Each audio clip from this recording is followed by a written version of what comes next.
안녕하십니까. 오세아니아 위클리 이번 주 순서 시작합니다.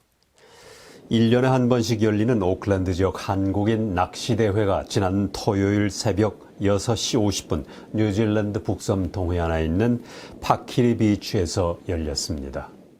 피싱 앤 피싱 최형민 사장의 인사로 시작된 낚시대회는 전 뉴질랜드 대한체육회장이자 현 축구협회장인 홍승필 씨가 참석해 대회 참가자들을 격려했습니다.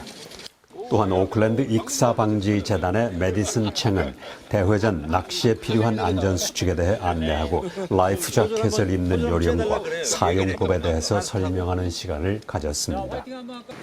한국 분들이 제일 좋아하는 동쪽의 비치이기도 하고요. 비치도 너무 아름답고요. 또 주민들도 너무 좋으시고. 또 하나는 여기가 이제 고기가 참 잘 나와요. 이 파키리 비치도 시작해서 그 다음에 테아라이 비치, 그 다음에 망가와이 비치, 호주에 있는 골드코스트처럼 정말 긴 비치가 왕가리 앞에까지 거의 왕가리 앞에까지는 아니지만 아무튼 상당히 긴 비치가 이렇게 자리 잡고 있고요. 또 한국 분들이 제일 좋아하는 이제 킹카와이라고 하는데 킹카와이나 또는 뭐 스냅퍼나 이런 고양이들이 많이 잡히기 때문에 한국 분들이 제일 많이 오십니다. Pakiri is a very good place, but please be safe in the water. This is really important because for Korean residents in Auckland, we are sensing the increasing number of drowning when they do rock fishing. That's why we are very serious about the safety for every one of you. 저희 해피월드TV와 오클랜드 익사방지재단은 익사방지를 위한 캠페인 코리안 비치데이 행사를 5월 중에 개최할 계획으로 있습니다. 이 행사는 피싱 앤 피싱, 오클랜드 한인학생회, 악사, 조이풀 오케스트라 등의 한인 단체들과 협력해서 논의하고 있습니다. 월드 사랑의 선물 나눔운동은 5월 가정의 달을 맞아서 따뜻한 마음과 손길을 필요로 하는 이웃을 위해 사랑의 선물 캠페인을 벌이고 있습니다. 이 캠페인을 통해 한국, 뉴질랜드, 미얀마, 라오스, 타이, 베트남 등 12개국 500가정에 따뜻한 사랑의 선물을 전달하게 됩니다. 모금 목표액은 $20,000로 5월 중에 국내외 이웃에게 선물을 사서 전달할 계획으로 있습니다. 월드 사랑의 선물 나눔 운동은 해마다 이웃을 위해 따뜻한 사랑을 전달하고 있습니다. 특히 작년 4월에는 사이클론 헤럴드가 휩쓸고 간 남태평양의 섬 바누아투의 사나섬 주민들을 위해 모금 운동을 통해 많은 도움을 주기도 했습니다.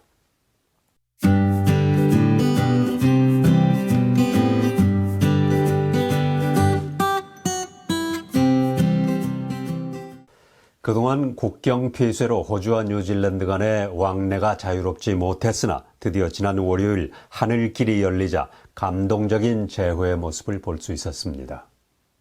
2주일 전 뉴질랜드와 호주 간의 격리 없는 여행이 가능해진다는 발표가 나오자 흩어져 있던 많은 가족들은 흥분된 시간을 보내며 다시 만날 날을 기대해왔습니다.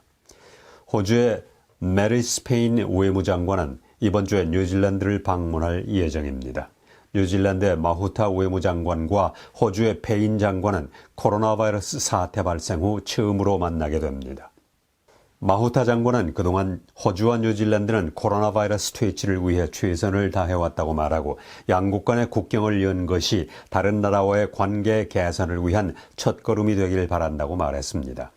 그는 또 뉴질랜드와 호주의 관계는 매우 좋은 상태라고 말하고 양국민들은 서로 긴밀하게 연결되어 있고 경제도 뿌리 깊게 통합되어 있다고 밝혔습니다.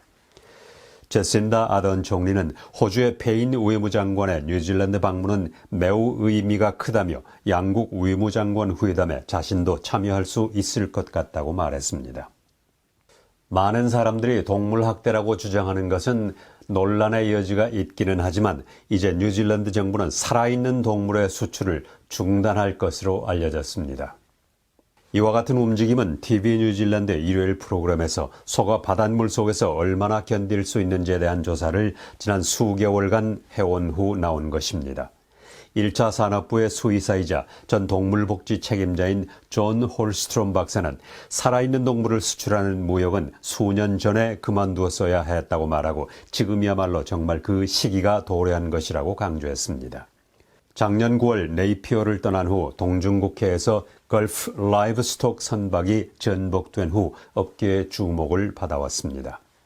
이 사고로 뉴질랜드인 2명을 포함해서 41명의 선원이 숨지고 6천여 마리의 소가 수장됐습니다. 이 사고가 발생한 후 뉴질랜드 정부는 살아있는 소의 수출을 일시적으로 금지했지만 수출 공정 개선을 약속하며 지난해 말 다시 허용했습니다. 그러나 뉴질랜드 정부는 살아있는 소의 수출을 완전히 금지하겠다고 정책을 바꾸었습니다. 일부 수출업자들은 20년 동안 살아있는 소를 해외로 수출해왔다고 말하고 이 사업을 계속하기 위해 집중적으로 로비하고 있다고 밝혔습니다. 호주의 의약품 규제 당국은 아스트라제네카 백신과 관련된 것으로 보이는 희귀 혈전의 2번째 사례를 확인했습니다. 이번에 발견된 혈전은 웨스턴 오스트레일리아에서 예방접종을 받은 40대 여성으로 확인됐습니다. 호주 의약품 규제 당국은 이 환자는 치료를 받고 있던 병원에 그대로 남아있는데 상태는 안정적이라고 말했습니다. 드물기는 하지만 치명적일 수 있는 혈액 응고 장애로 인해 최근에 아스트라제네카 백신이 50세 미만의 호주인에게 더 이상 권장되지 않고 있어 전국적인 백신 접종에 실패했습니다. 44살의 멜번 남성이 지난 3월 아스트라제네카 예방접종을 받고 혈전이 발견된 후 이번이 호주의 2번째 혈전 사례로 꼽히고 있습니다. TGA의 전문가들은 최근 사건이 유럽과 영국에서 나타나고 있는 혈액 응고 사례와 비슷하다고 말했습니다. 호주에서는 약 70만 회분의 아스트라제네카 백신이 투여된 가운데 2명의 혈전 사례가 발생해 혈전 발생 확률은 35만 분의 1이라고 할 수 있습니다.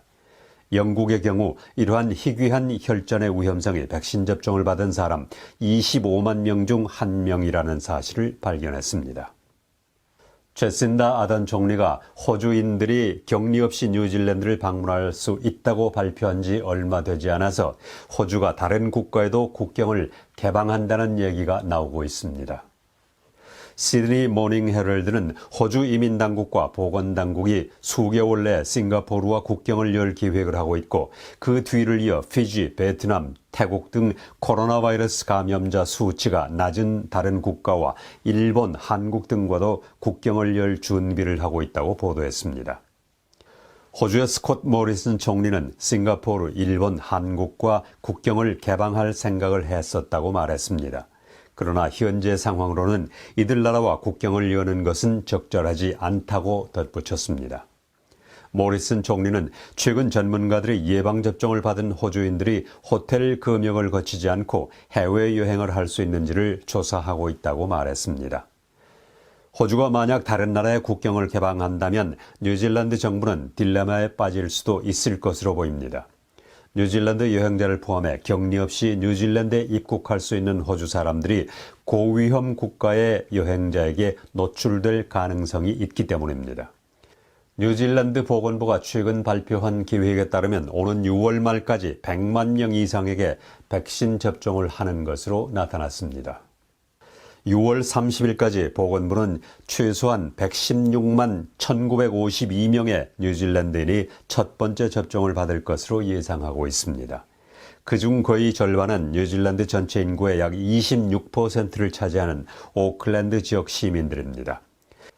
캔터베리 지역 보건당국 관할에서는 거의 10만 명이 6월 말까지 첫 번째 접종을 받는 것으로 되어 있습니다. 또 수도 웰링턴과 코스트, 허트밸리 지역은 6월 말까지 최소한 6만 5천 명에게 접종을 하는 것으로 계획되어 있습니다.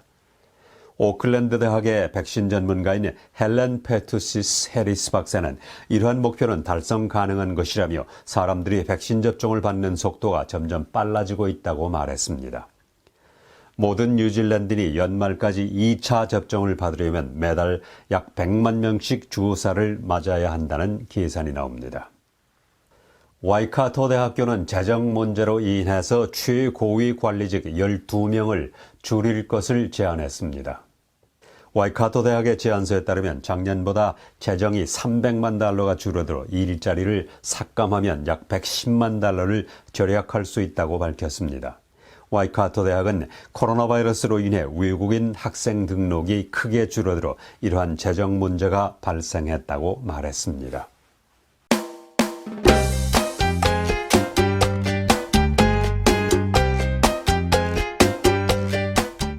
오세아니아 위클리 이번 주 순서를 마칩니다. 감사합니다.